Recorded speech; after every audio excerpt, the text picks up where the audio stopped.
All right, I've got a quick question for you. Why does everything feel more expensive, harder to find, and slower to grow? Well, everyone's pointing fingers, right? Capitalism, globalization, climate change, you name it, it's getting blamed. But what if we've all been focusing on the wrong problem? Stick with me because today we're talking about the real elephant in the room and how it's been sitting on your wallet for decades.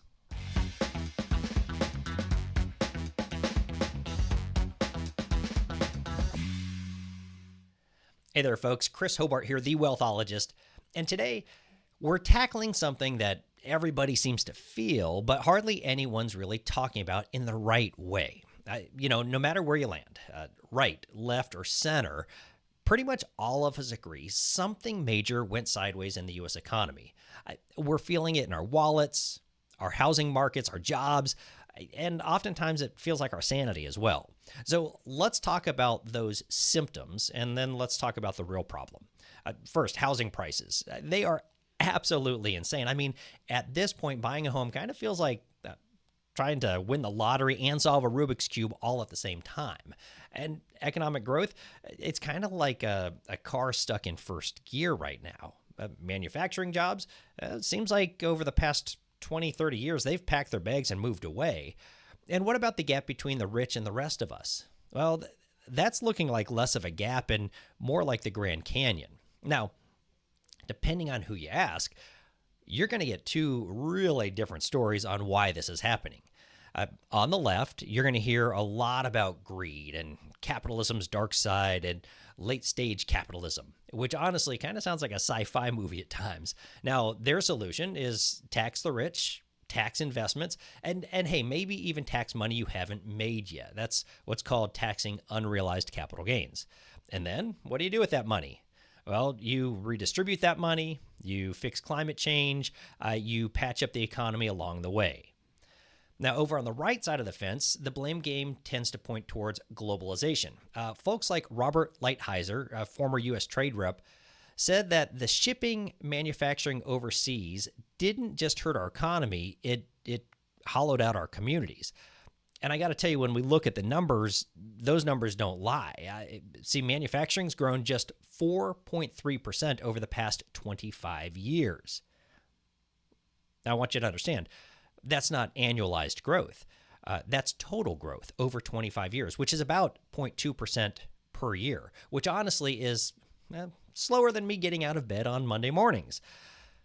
Now, here's where it gets interesting. Both sides, they're arguing about symptoms and not the real cause. It's kind of like going to the doctor, right? With a broken leg. You know it's broken, they know it's broken, and they hand you cough drops and say, get well soon. So with the economy, what's the actual root problem? What's the real elephant in the room? Well, trust me, it's a big elephant. It's government spending. Let me hit you with this. Back in the 1950s, the federal government, outside of defense, spent about 7% of GDP, gross domestic product. In the 1960s, 10%. 70s, 14%. Where are we today? 23%. That's more than triple what it used to be. Now remember, every dollar the government spends comes from the private sector. That is your wallet, your job opportunities, your business potential. Then you add in state and local spending and the costs of regulations and governments directing or preventing more than half of the economic activity in the USA. So is it any wonder that saving rates are low and houses are unaffordable and manufacturing has packed up and left? We haven't just drifted away from capitalism. It feels like we've kind of jumped the ship. And the answer isn't to abandon it even harder or build trade walls taller than your neighbor's holiday decorations. It's to shrink government spending, not categorically, not overnight, but thoughtfully and carefully. Because in the short term, that's going to cause some disruption. But long term, I think there's some massive upside as long as it's done thoughtfully. We're talking about more growth, more opportunities, and maybe, just maybe, being able to buy a house without having to sell a kidney. So next time somebody's blaming capitalism or globalization, I want you to ask them a question.